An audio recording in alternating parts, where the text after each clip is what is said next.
ሰላም ጤና ይስጥልኝ በያላችሁበት እንዴት ናችሁ? እንዴት ሰንብታችኋል? በጣም አጠር ያለ መልእክት ለማድረስ ነው። ዛሬም እንደወትሮ ስንት ሰዓት ነው? መጀመሪያ ሰዓት ነው ከአንድ 10 ደቂቃ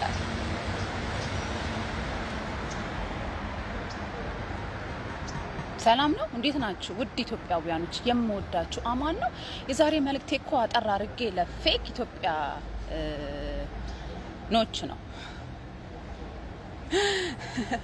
የውሸት ኢትዮጵያዊነትን ለሚያቀነቅኑ ነው። ምንድነው ትላንትናና ዛሬ ያው በተለያዩ ሶሻል ሚዲያ በተለይ ደግሞ አዳነች አበቤ ትላንትና የትግራይ ሕዝብ ከፈለገ መገንጠል አለበት ባለችው ዙሪያ እነዚህ ፌክ ኢትዮጵያኒዝሞች የራሳቸውን መላምት እየሰጡ ናቸው። ሲጀመር ነገርየው እናንተ ስለ ትግራይ ህዝብ ለማውራት አንዳችም ያክል የሞራል ብቃት የላችሁ። የትግራይ ህዝብ በሻቢያ ወታደር ሲገደል ሲጨፈጨፍ የተቋማት ቅርሶች ሲወድሙ የት ነበራችሁ? እናንተ አብይ የሚደግፈውን ትደግፋላችሁ፣ አብይ የሚጠላውን ትጠላላችሁ። እንደዚህ አይደለም ኢትዮጵያዊነት ማለት።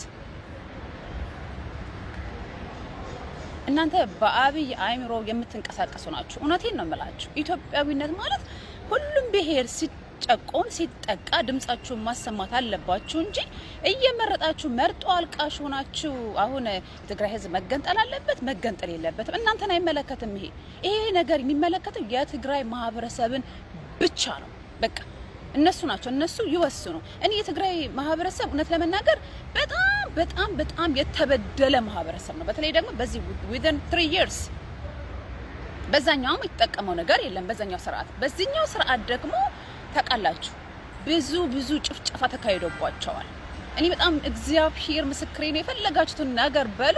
እጅግ በጣም የሚያሳዝነኝ ማህበረሰብ ነው። በጣም ለኃጢአታን የመጣ ለጻድቃን ይተርፋል ይባላል አይደለም? የትግራይ ህዝብ ብዙ ወንጀል ደርሶበታል። ኦኬ፣ በጣም የሚያሳዝነኝ ማህበረሰብ ነው። ራሳቸው ይናገሩ። ይገነጠላሉ፣ ከኢትዮጵያ ጋር መሆን ይፈልጋሉ፣ ራሳቸው ይናገሩ። እኔ እንኳን እንዲገነጠሉ በፍጹም አልፈልግም። ኢትዮጵያ ያለ ትግራይ ባዶ ናት። እነዚህ አሁን ያሉት ስልጣን ላይ ያሉት ሰዎች እንደና አዳነች አበቤ ያሉት ትላንትና ወጣ እንደተናገራቸው ከፈለገ ይገንጠሉ፣ ካልፈለጉ ምናምን ከፈለጉ ይቅርታ የራሳቸው የቀረጹት ህገ መንግስት አለ። መገንጠል ከፈለጉ መሄድ ይችላሉ። አረ እናንተማ ኢትዮጵያ እንድትበታተን የምትፈልጉ ናችሁ እንጂ ሲጀመር ነገር ይሄ አንቀጽ 39 መቀየር ትችሉ ነበረ። 3 አመት ሙሉ ምን ሰሩ ነበር? አትቀይሩትም ነበር? ለኢትዮጵያ የምታስቡ ብትሆኑ ኑሮ ግን አይደላችሁ። እነሱ ደግሞ እንደዚህ አይገነጠሉም። እንደው ምን አይነት እንደው ምን ይማር አምላኬ ሆይ መድኃኔዓለም እባክህን ትዕግስቱን ስጠኝ እያልኩ ነው ያለሁት። በእውነት በጣም ነው የሚያሳዝነው የሚያረጉት ነገር፣ የሚሰሩት ሴራ፣ ተንኮል የትግራይ ህዝብንና የአማራ ህዝብን አጨፋጭፈው አሁን ስልጣን ላይ ያሉት። እኔ በጣም የማዝነው በቃ ሁሌ የሚሰማኝ የትግራይ ህዝብና የአማራ ህዝብ ደም ማቃባታቸው ነው። ሁሌ እንደ እውነቴን ነው የምላችሁ ለማይሆን ነገር ደም ተቃቡ፣ ጥላሸት ተቃቡ። በጣም በቃ እኔ የሚሰማኝ ነገር ነው ይሄ ድርጊት ማለት ነው። ጦርነቱን ሲጀመር ነገር አልደግፍም። አሁንም አልደግፍም። ወገኖች ናቸው እያለቁ ያሉት። በተለይ ደግሞ የአማራ ህዝብና የትግራይ ህዝብ ደም መቃባቱ ሁሌ እንትን የሚለኝ ነገር ነው። ያም ሆነ ግን አሁን ፖይንቴ ምንድነው? አንድ 5 ደቂቃ ናት ያለችኝ፣ ወደ ስራ ልገባ ነው።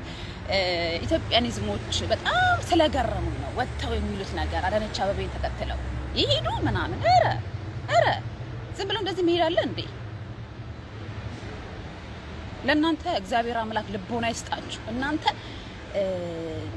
አብይ የሚወደውን የምትወዱ አብይ የሚጠላውን የምትጠሉ በጭፍን የምትራመዱ መንጋ፣ ስንት መንጋ አየው፣ ስንት መንጋ ታዘብን። እግዚአብሔር ምስክሬ ነው። እውነቴን ነው የምላችሁ። እኛ ለእውነት ስንናገር ጥቂቶቹን እናንተ ናችሁ ብዙ ታፔላ ላይ የምትለጥፉብን። እኔ እንኳን ኢትስ ኦኬ ለእውነት ነው የምናገረው። ራሴን ችዬ ነው የምኖረው።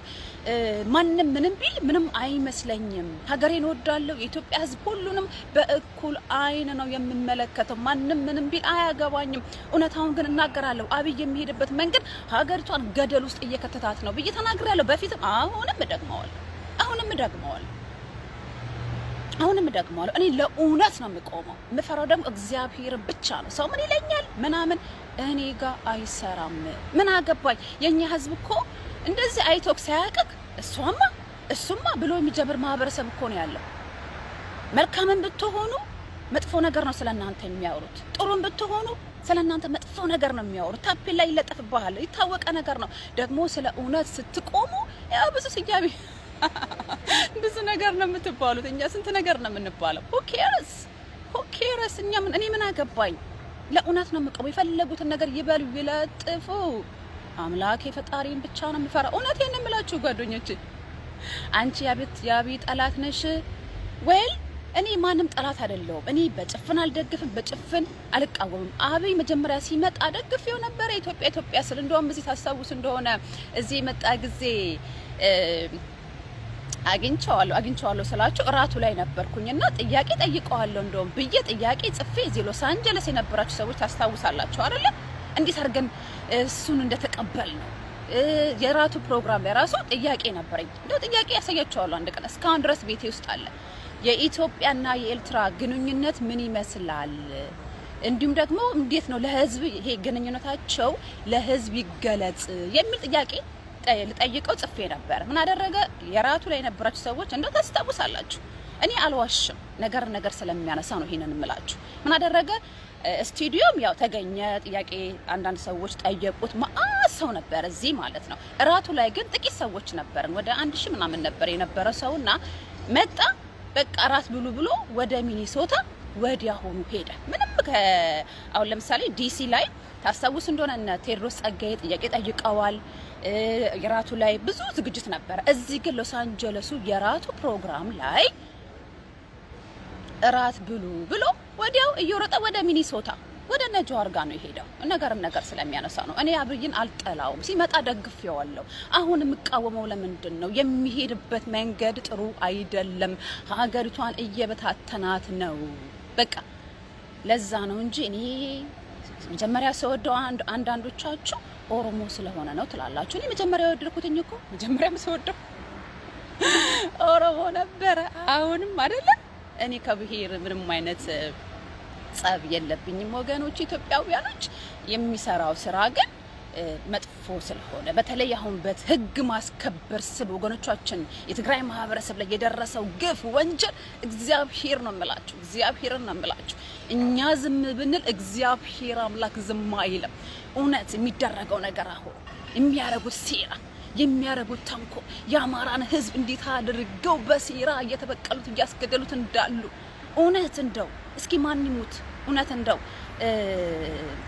የአማራ ህዝብ አሁን ያለውን ጦርነት ማሸነፍ ያቅተዋል። እውነት ለመናገር ግን ሴራ አለ፣ ተንኮል አለ። ያን ህዝብ ደግሞ ማድቀቅ ይፈልጋሉ። ሰሜኑ መድቀቅ አለበት በእነሱ ታክቲክ ማለት ነው። የሆነ ሆኖ ግን እግዚአብሔር አምላክ ልቦና ይስጣቸው። ግን ኢትዮጵያ ውስጥ እናንተ አብዛኞቻችሁ በጭፍን የምትደግፉ መንግስት የወደደውን የምትወዱ ከፍ የምታደርጉ ለእናንተ ኢትዮጵያዊነት ያ ነው። ለእኔ ኢትዮጵያዊነት ደግሞ ያ አይደለም። ሁሉም ብሔረሰብ ሲጨቆን፣ ሲገደል፣ ሲታሰር፣ ብሔር ተኮር ጥቃት ሲደረግበት ድምጼን ነው የማሰማው። እኔ ነኝ እኔ እንደዛ ነው ያደግኩትም እንደዛ ነው የማረገው። የፈለጋችሁትን ነገር ልትሉ ትችላላችሁ። እኔ አያገባኝም። የልቤን የውስጤን እግዚአብሔር አምላክ በሚያውቀው ነው የምናገረው። ከማንም ጋር እኔ ንክኪ የለኝም፣ ግንኙነት የለኝም። የማንም አባል አይደለም፣ ተለጣፊ አይደለም። እናንተ እንደምትሉት ኖ አይደለሁም። ኤኒዌይስ ስንት ሰዓት ነው ቀለፊ ታይም? ኦኬ ሰዓት የደረሰ ኤኒዌይስ 9 o'clock ነው ስራ የምገባው። በያላችሁበት መልካም ጊዜ ወገኖቼ ኢትዮጵያውያኖች። ሀገራችንን እግዚአብሔር አምላክ ይጠብቅልን፣ ይባርክልን፣ መልካሙን ደጉን ያሰማን። እናንተ ደግሞ ጥቂት ሰዎች አላችሁ እውነትን የምትናገሩ ተናገሩ። ኢትስ ኦኬ ተወገዙ። የፈለጉትን ነገር ይበሏችሁ። ኢትስ ኦኬ። እኔ እውነትን ተናግሬ ልወገዝ፣ ልሰደብ፣ የፈለጉትን ነገር ይበሉኝ። ግን ማታ በሰላም ተኝቼ ያድራለሁ። እውነቴን ነው የምላችሁ። ህሊናዬ ንጹህ ነው። ለምን? ለእውነት ስለቆምኩኝ ነው። ከስራ ጨርሼ አሁን ቤት ገብቼ ትንሽ ቆይቼ ልክ ተራሱ ጭንቅላቴን ሲነካ ለጥ ነው የምለው እንደ ህፃን ልጅ ለጥ። ምክንያቱም ምንም አይነት ይሄንን ሰው ያሳድደኛል፣ እንደዚህ ነው፣ አልዋሸውም፣ አልቀጠፍኩም፣ ከማን ምንም አልተቀበልኩም። እና ለህሊናችሁ ኑሩ። ሰው ምን ይለኛል የራሱ ጉዳይ። እኛ ማህበረሰብ ይበላችሁ። እኔ በበኩሌ ቢሊየን አይከፍልልኝ፣ ራሴን ችዬ ነው የምኖረው። ምን አገባኝ? ቢከፍሉልኝም ምን አገባኝ? እውነትን ተናገሩ፣ ስለ እውነት ኑሩ። በቃ መንጋ አትሁኑ፣ ጭፍን አትሁኑ። እግዚአብሔርን ብቻ ፈጠራችሁን አምላካችሁን መድኃኒታችሁን ብቻ ፍሩ። የሰውን ነገር ተውት። የኛ ማህበረሰብ ተውት።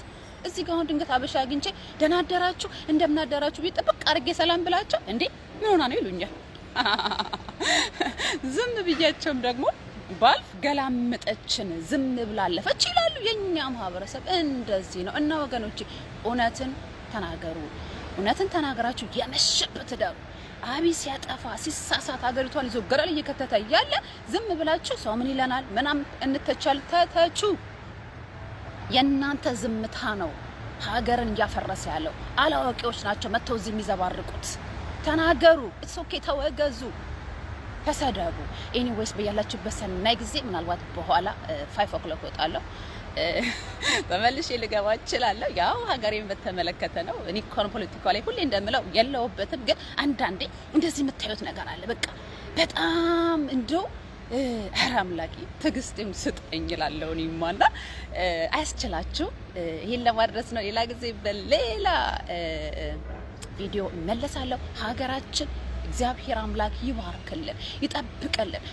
መልካሙን ደጉን ከወደ ኢትዮጵያችን እንስማ። ዙረን የምንገባባት at the end of the day ኢትዮጵያ ሀገራችን ናትና እሚዬ ኢትዮጵያችን ሰላም ትሆነልን። አሁን እንደዚህ ሊበታችን እንደዚህ ከምንሰማው ነገር ሁሉ እግዚአብሔር አምላክ ይጠብቅልን። ወገኖቻችን በጦርነቱም በምንም የተጎዱትን እግዚአብሔር አምላክ በምህረት አይኑ እሱ እግዚአብሔር ምንም አይሳነውምና ይዳሳቸው ቁስላቸውን። እነሱ እግዚአብሔር አምላክ ለነሱ ፈውስ ይሆንላቸው ለማለት ነው። በያላችሁበት ሰናይ ጊዜ መልካም